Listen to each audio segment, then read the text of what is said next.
Баршаңызға сәлем, сіздермен бірге Индира.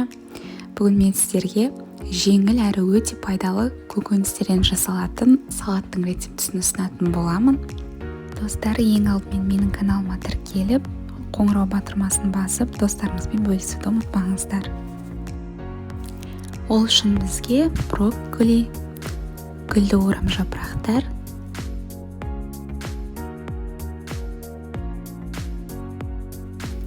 черри қызанақтары, қызыл сары болгар бұрыштары, шпинат,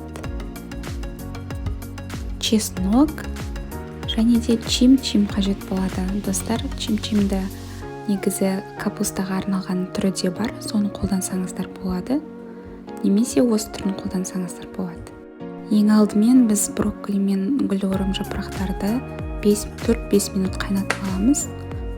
Және әрі қарай черри помидорымызды осылай турап саламыз. Сонымен қатар болгар бұрышын да осылай үлкен етіп турасаңыздар болады. Кішкентай емес, осылай үлкен етіп турасаңыздар әдемі көрінеді. Осылай барлығын турап аламыз.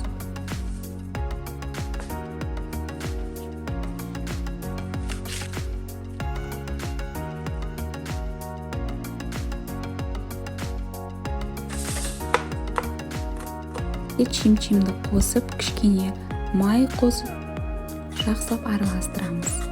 Достар, кәдімгі пісте майдың орнына зәйтүн майын қолдансаңыздар да болады.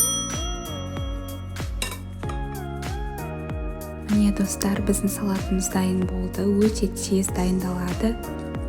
Өте дәмді болып шығады, әрі пайдалы. Міндетті түрде жасап көріңіздер. Ас болсын.